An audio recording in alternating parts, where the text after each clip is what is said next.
সামারের সময় আমরা আমাদের ক্লিনজিং টনিং ময়শ্চারাইজিং তো আমাদের করতেই হবে, সে সামার হোক আর উইন্টার হোক, তাই তো। তো সামারের সময় সব সময় কি করতে হবে, আমাদের যেটুকু প্রয়োজন স্কিনে ময়শ্চারাইজার আমাদের সেটুকু ইউজ করতে হবে। মানে এমনটা নয় যে আমরা গাদা গাদা দেবো, মানে এমন দিচ্ছি যেন তার মুখ থেকে অয়েল ঝরে ঝরে পড়ছে, হ্যাঁ, যেন অয়েলই না হয়। সামারে সবসময় কি করতে হবে, আমাদের স্কিনটাকে ড্রাই রাখতে হবে। যত অয়েল আমি দেবো, অয়েলটা হচ্ছে আমাদের মেকআপের জন্য খারাপ, তো সামারে অয়েলটাকে সবসময় বর্জন করতে হবে। তো যদি হয়তো আমি ময়শ্চারাইজার দিয়েছি মুখে, তো আমার মনে হচ্ছে যেহেতু ওর অয়েলি স্কিন, তাকে স্কিনটা দেখে কিন্তু মনে হচ্ছে অয়েলি স্কিন, মানে চিকচিক করছে, মানে কি অয়েলি স্কিন। যদি ওর স্কিনটা ম্যাট হতো বা ড্রাই হতো তাহলে কিন্তু স্কিনটা কি হতো, ম্যাট দেখাতো, মানে শুষ্ক রুস্কো এরকম দেখাতো, তাই না।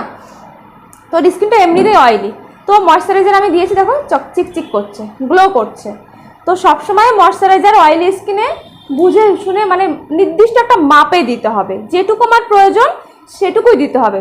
যদি কোনো ক্রমে তোমাদের মনে হলো যে আমি ময়শ্চারাইজার দিয়েছি কিন্তু আমার বেশি হয়ে গেছে, ঠিক আছে, সামারের সময় বেশি হয়ে গেছে, উইন্টার হলে কোনো সমস্যা নেই, সামারে ম্যাক্সিমাম সামারের সময় প্রবলেমটা হয়। সামারের সময় কি হয়, আমাদের এইটুকু এরিয়াতে ম্যাক্সিমাম বেশি প্রবলেম হয়। প্রত্যেকটা মেকআপ আর্টিস্ট বলো, ম্যাক্সিমাম ইভেন আমারও যে হয় না তা না, আমারও কিন্তু হয় প্রবলেম।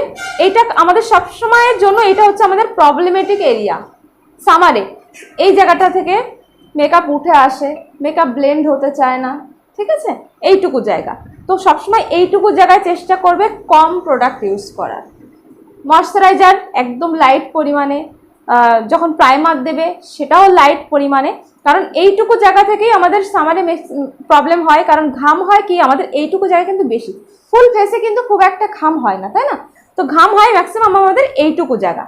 তো এইটুকু জায়গায় কম কোয়ান্টিটিতে প্রোডাক্ট ইউজ করবে। আর যদি ধরো দেখছো যে ময়শ্চারাইজার আমি দিয়েছি কিন্তু আমার মনে হচ্ছে বেশি হয়ে গেছে, সেই ক্ষেত্রে তুমি কি করবে, একটা টিস্যু, এরকম টিস্যু তোমাকে নিতে হবে।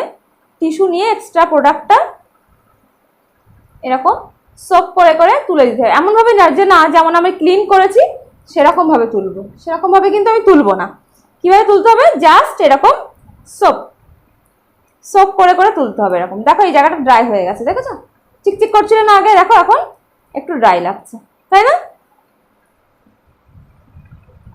এই তো এইভাবে আমাদের প্রোডাক্টটাকে কমাতে হবে। যদি মনে করি যে প্রোডাক্টটা আমার বেশি হয়ে গেছে আমি কিভাবে কমাবো, তো এইভাবে প্রোডাক্টটাকে আমাদের কম করতে হবে। বোঝা গেছে।